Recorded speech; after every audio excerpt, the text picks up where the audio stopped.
ઊંઝા ભાજપના 3 જૂથો આમને સામને જોવા મળી રહ્યા છે। વિવાદો અનેક ચરમસીમાએ રહ્યા। ભાજપે પ્રયત્ન પણ ઘણા કર્યા કે ઊંઝા એપીએમસીમાં સમાધાનને લઈ, પરંતુ ઊંઝા ભાજપના 3 જૂથો વચ્ચે જ જંગ જોવા મળી રહ્યો છે। ખેડૂત વિભાગની 10 બેઠક માટે 20 ઉમેદવારો મેદાને છે। તો હાલ સવાર મતદાન પ્રક્રિયા છે તે શરૂ થઈ ગઈ છે। 20માંથી 5 ઉમેદવારોનું મેન્ડેટ ઉમેદવારને સમર્થન છે। તો વેપારી વિભાગની 4 બેઠક માટે 16 ઉમેદવારો મેદાને છે। ખેડૂત વિભાગમાં 260 મતદારો મતદાન કરશે, જ્યારે વેપારી વિભાગમાં 806 મતદારો મતદાન કરશે। પૂર્વ ચેરમેન દિનેશ પટેલ બિનહરીફ ચૂંટાયા છે। દિનેશ પટેલની ખરીદ વેચાણ મંડળીમાં ઉમેદવારી હતી। ધારાસભ્ય કે પટેલનું જૂથ પણ ચૂંટણી મેદાને છે। પૂર્વ ધારાસભ્ય નારાયણ પટેલનું જૂથ પણ મેદાને છે। તો પૂર્વ એપીએમસી ચેરમેન દિનેશ પટેલનું જૂથ પણ મેદાને છે। મતદાન પહેલા મતદારોને ખાનગી જગ્યાએ રખાયા હતા। હાલ મતદાન પ્રક્રિયા છે તે શરૂ થઈ ગઈ છે। મતદાન જે છે તે થનાર છે ને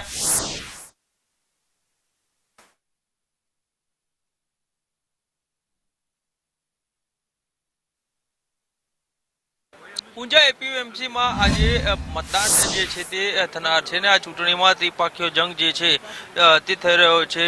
નારાયણ પટેલનું જૂથ સાથે જે દિનેશ પટેલનું જૂથ અને ધારાસભ્ય છે કિરીટ પટેલ તેનું જૂથ છે, તેની વચ્ચે આ ત્રિપાખીયો જંગ જે છે તે થઈ રહ્યો છે। મહત્વનું છે કે ભાજપ વર્સિસ ભાજપનો આ જંગ છે અને કોણ જીતશે તેના ઉપર સૌની નજર છે।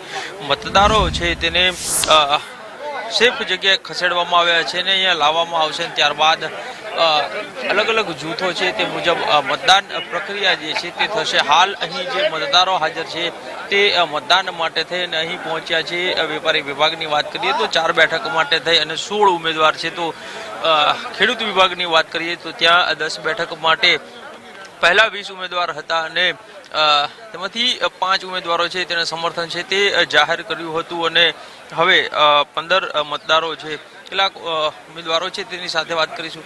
કઈ રીતે આ ચૂંટણીને તમે જોઈ રહ્યા છો? ચૂંટણી બહુ સુંદર રીતે ચાલી રહી છે। ભાજપની પણ પેનલ છે અને ભાજપના બળવાખોરોની પણ પેનલો બની હોય એવું દેખાય છે, એટલે ભાજપ લડી રહ્યો છે। જોકે મેં અપક્ષમાં ઉમેદવારી કરી છે અને લોકોનો ઉત્સાહ વોટર્સનો બહુ સારો છે અને હું સમજુ છું એ પ્રમાણે 12-1 વાગે મોટા ભાગનું વોટિંગ થઈ જશે। આ જે પ્રમાણે તમે કીધું કે ભાજપના મેન્ડેટ સાથે ઉમેદવારી થઈ છે અને બળવાખોરોની ઉમેદવારી થઈ છે, આ ભાજપ વર્સિસ ભાજપનો જંગ કેટલો યોગ્ય પાર્ટી માટે અથવા તો પાર્ટીના રાજકારણ? ભાજપના પેનલની સામે વધારે પડતો અસંતોષ લોકોનો દેખાય છે। હવે પરિણામ જે આવે એ અસંતોષનું કારણ શું હોઈ શકે? એ તો ભાજપ પાર્ટીને જોવાનું, આપણને તો ના ખ્યાલ હોય ને। તમે પણ સમર્થક રહ્યા છો? અપક્ષમાં છું।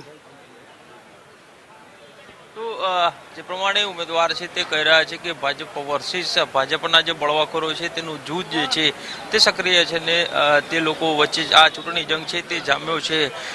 લગભગ 805 જેટલા મતદારો છે વેપારી વિભાગના છે અને 261 જેટલા મતદારો છે ખેડૂત વિભાગના છે ને તે લોકો આજે મતદાન કરશે અને આવતીકાલે તેનું પરિણામ છે તે જાહેર થશે। પરંતુ જોવાનું એ રહેશે કે આખરે કયો જૂથ છે તેનો દબદબો યથાવત રહે છે। કેમેરામેન સંદીપ રાઠોડ સાથે કશ્યપ જોશી, સંદેશ ન્યૂઝ, ઊંઝા।